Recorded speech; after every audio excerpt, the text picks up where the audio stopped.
There you go. Like I said, fully cooked. 14 minutes.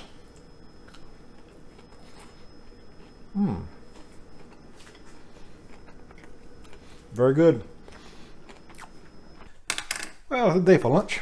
I'll do another air fryer recipe. And this is not from a cookbook. This is just, I guess, my own made up recipe. We got 1 egg. I'm only doing 2 pork chops, so I should have enough breadcrumbs for this. Just about a half a cup of breadcrumbs. I didn't quite have enough a whole cup, but there you go. I got some panko as well, and I may use that. If it's not quite enough, I'll just add some panko breadcrumbs to it.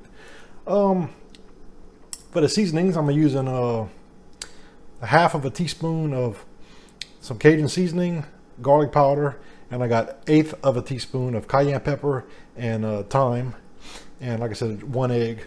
So basically, I'm gonna season the pork chops, and then I'm gonna put them through egg, and then I'll put them in the breadcrumb, and then we're gonna cook them in the air fryer.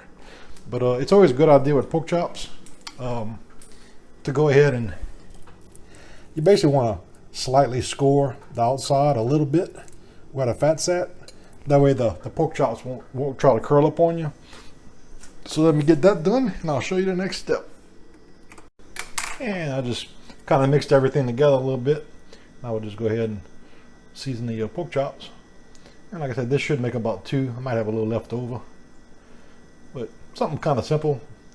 I mean, you can use just regular season oil. I mean, if that's what you got, just to get a little seasoning on them.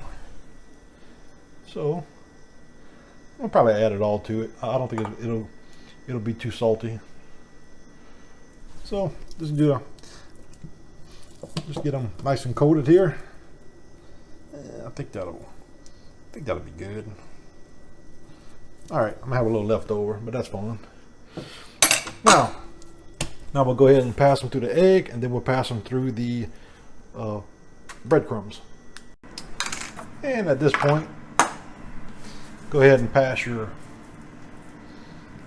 pork chop through the egg mixture first. And I got my air fryer preheating. I think I'm gonna do it at I'm thinking around 380. I think I'm gonna do the temperature for. And we'll see how long it takes. One pork chop is a little thicker than the other one, so that's gonna give me a little issue, I think. But that's fine. It'll cook. And like I said, just coat it really well.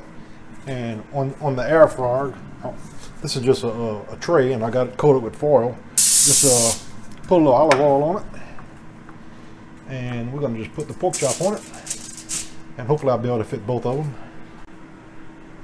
And that's how we look.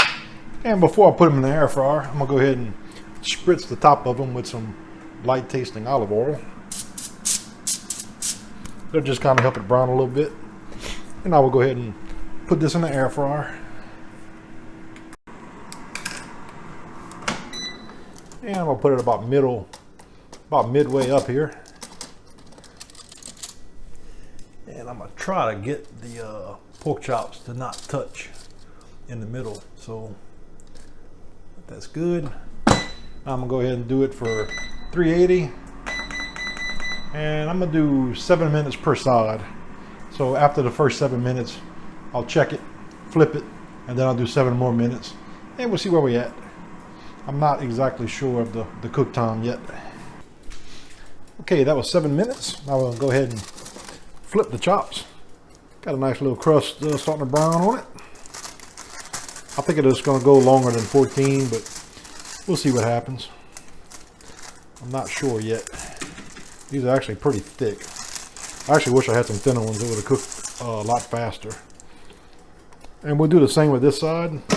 Go ahead and get your spray and just kind of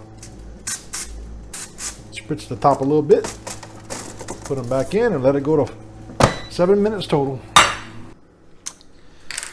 All right, let's go ahead and give it a little test here.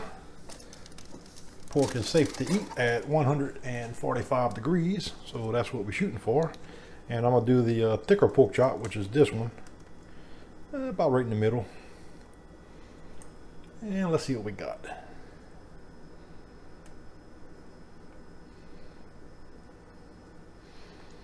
I'll check it in a few spots. So we have 145 on that one. I'm gonna go a little bit closer to the bone. 147. Check the smaller one just to make sure. 148. 148. So I'd say we're good at this point. Crust is just starting to get a good firmness on it. So that's pretty much it. Well, there you have it. Breaded pork chops in the air fryer. 14 minutes, start to finish. And they probably had around 150, I think. And we just let them sit for a couple minutes before I cut into one. Feels good to let them rest for a little bit. And I got some fettuccine I made. This is not from scratch, by the way, but it looks pretty good. I added a little bit Parmesan cheese to it while it was cooking, so should be pretty tasty. And we'll go ahead and get a little taste of one. I'm gonna cut off the edge of this one here, I think.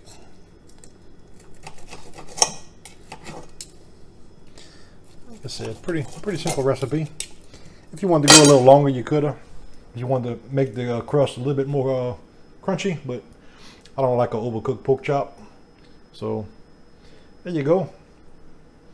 Like I said, fully cooked, 14 minutes.